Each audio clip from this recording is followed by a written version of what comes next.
नमस्कार, मैं सुवर्णा। न्याय टीवी में आप सभी दर्शकों का स्वागत है। कोर्ट राउंडअप की खबरें अब विस्तार से। उत्तराखंड कोर्ट हरिद्वार ने उत्तर प्रदेश में शक्तिशाली डासना देवी मंदिर के प्रमुख यति नरसिंहानंद को मुस्लिम महिलाओं पर कथित आपत्तिजनक और अपमानजनक टिप्पणी पर दर्ज एक मामले में जमानत देने से इनकार कर दिया।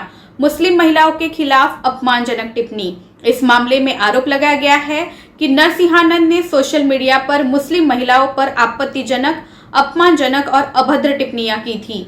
नरसिंहानंद के खिलाफ भारतीय दंड संहिता की धारा 295A और 509 के तहत मामला दर्ज किया गया है, जिसमें आरोप लगाया गया है कि उसके 2 वीडियो जो ट्विटर और यूट्यूब पर पोस्ट किए गए थे, वीडियो में नरसिंहानंद को मुस्लिम महिलाओं के प्रति आपत्तिजनक, अपमानजनक टिप्पणी करते हुए देखा गया।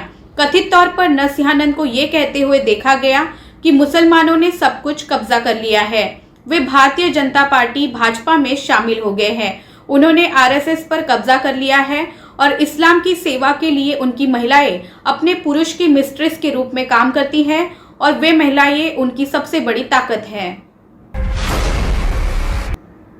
अतिरिक्त सत्र न्यायाधीश अनिल एच लद्दा खान के प्रस्तावित नोटिस पर सुनवाई कर रहे थे।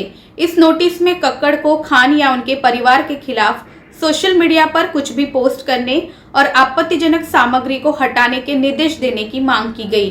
प्रतिवादी शुक्रवार दोपहर 2 बजे खान को राहत देने के विरोध में दलील देंगे। गुरुवार की सुनवाई के दौरान खान के वकील प्रदीप गांधी ने कहा कि कक्कड़ ने उनके मुंह वकील के खिलाफ बेबुनियाद और निराधार व्यक्तिगत टिप्पणी की।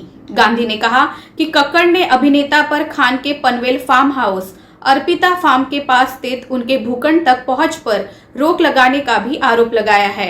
ये आरोप एकदम गलत है। अभिनेता सलमान खान के वकील ने पनवेल में उनके पड़ोसी केतन कक्कड़ के खिलाफ दायर मानहानि के मुकदमे में मुंबई में सिटी सिविल कोर्ट के समक्ष तर्क दिया कि कुछ लोगों को इकट्ठा करना, सोशल मीडिया पर आना और अपना गुस्सा निकालना आजकल सबसे आसान काम हो गया है।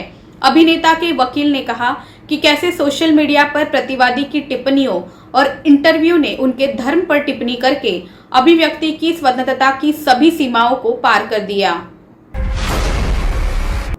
जस्टिस सुनील शुक्रे और अनिल पानसरे की पीठ ने 2020 में शुरू की गई एक स्वतः संज्ञान जनहित याचिका पर सुनवाई करते हुए कहा कि मिड डे मील की नियमित आपूर्ति के बारे में भी मुद्दा है।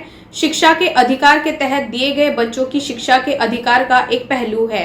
पीठ ने राज्य जनजातीय विकास विभाग टीडीडी को अगले 4 हफ्तों के भीतर जवाब दाखिल करने और अदालत द्वारा उठाए गए सभी चिंताओं को कवर करने के साथ साथ गढ़चिरौली में कक्षा 10 तक शिक्षा प्रदान करने वाले स्कूलों की सूची को कवर करने का निर्देश दिया है। बॉम्बे हाईकोर्ट की नागपुर पीठ ने महाराष्ट्र के गढ़चिरौली जिले के कम से कम 829 गांवों में मोबाइल इंटरनेट कनेक्शन नहीं होने पर नाराजगी जताई। इससे बच्चों के लिए कोविड-19 महामारी के दौरान वर्चुअल कक्षाओं में भाग लेना असंभव हो गया है। अदालत ने कहा, अगर वहां की स्थिति ऐसी है तो कोई भी अच्छी तरह से कल्पना कर सकता है कि महाराष्ट्र राज्य की गढ़चिरौली जिले की अगली पीढ़ी के भविष्य का क्या होगा। याचिकाकर्ता के अनुसार उसने अपने बड़े बच्चे से नवजात को नहलाने का अनुरोध किया। उसकी बेटी की अनुभवहीनता के कारण नहाते समय गलती से नवजात की मौत हो गई। ये साबित करने के लिए कि यह हत्या नहीं थी, महिला ने यह भी बताया कि उसने किसी भी तरह से बच्चे के शरीर को छिपाने का कोई प्रयास नहीं किया।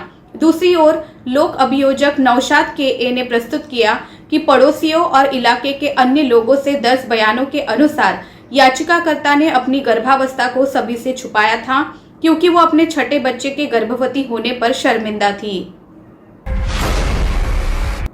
तदनुसार महिला पर भारतीय दंड संहिता आईपीसी की धारा 302, आरडब्ल्यू धारा 34 के तहत आरोप लगाया गया।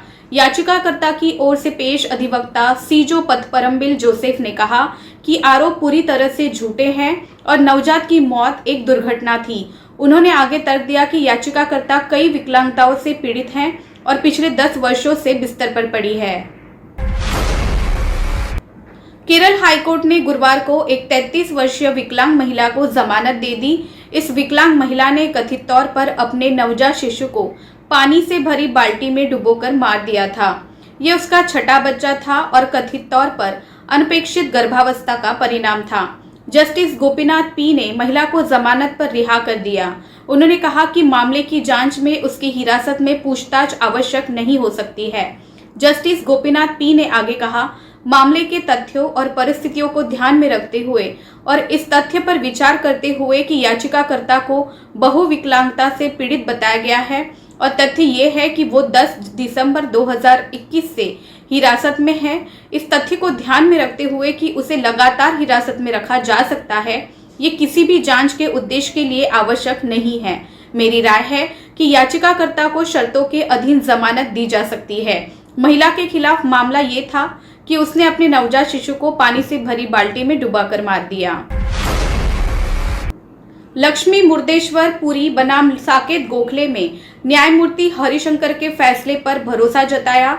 इस मामले में प्रतिष्ठा के अधिकार को बरकरार रखा गया था और आरटीआई कार्यकर्ता साकेत गोखले को संयुक्त राष्ट्र में पूर्व भारतीय सहायक महासचिव लक्ष्मीपुरी से संबंधित उनके अपमानजनक ट्वीट्स को हटाने का निर्देश दिया गया था।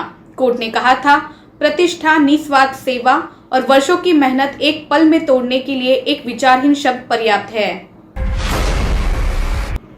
इससे पहले न्यूज लॉन्ड्री ने तर्क दिया था कि वे मुख्य धारा के मीडिया के पूर्वाग्रह को दिखाने के लिए कमेंट्री और वॉइस ओवर करते हैं। इंडिया टुडे इससे निपटने के लिए पर्याप्त व्यापक है। हम प्रत्येक एक दूसरे को जवाबदेह ठहरा सकते हैं। दूसरी ओर टीवी टुडे की ओर से पेश वरिष्ठ अधिवक्ता ऋषिकेश बरुआ ने तर्क दिया कि किसी अन्य के कॉपीराइट संरक्षित कार्य का उपयोग संदर्भ से बाहर नहीं किया जा सकता है। उन्होंने इस बात पर जोर दिया कि अपने स्वयं के कार्यक्रम को अधिक रोचक, आकर्षक या मनोरंजक बनाने के लिए दूसरे की काम की नकल करने की अनुमति नहीं है। उन्होंने कहा कि यदि वर्तमान सूट को व्यावसायिक सूट घोषित किया जाता है तो ये अनुचित होगा। इसके अलावा ये तर्क दिया गया कि ये एक मामला वाणिज्यिक सूट की आड़ में बोलने की स्वतंत्रता का मामला है। कृपाल ने प्रस्तुत किया कि न्यूज लॉन्ड्री आज तक द्वारा किए गए कुछ कार्यों पर टिप्पणी कर रहा था और उनकी नकल नहीं कर रहा था। उन्होंने अदालत से पूछा कि क्या मीडिया घरानों को बोलने की स्वतंत्रता की आड़ में फ्री पास मिलना चाहिए और क्या अन्य मीडिया हाउसों को एक दूसरे के काम पर टिप्पणी करने की अनुमति नहीं दी जानी चाहिए। दिल्ली हाईकोर्ट ने गुरुवार को टीवी टुडे द्वारा न्यूज पोर्टल न्यूज लॉन्ड्री, इसके सीईओ अभिनंदन सेखरी और अन्य के खिलाफ दायर मुकदमे की सुनवाई जारी रखी, जिसमें एंकरों, प्रबंधन और कर्मचारियों के कॉपीराइट उल्लंघन और मानहानि के लिए 2 करोड़ रुपए के हर्जाने की मांग की गई है। न्यूज लॉन्ड्री की ओर से वरिष्ठ अधिवक्ता सौरभ कृपाल ने तर्क दिया कि कॉपीराइट का उल्लंघन एक व्यावसायिक विवाद है, मानहानि नहीं है और यदि कार्रवाई के गैर व्यावसायिक कारण है तो सूट को व्यावसायिक मुकदमा नहीं कहा जा सकता है। फिलहाल बस इतना ही। अन्य खबरों के लिए जुड़े रहिए न्याय टीवी के साथ। नमस्कार।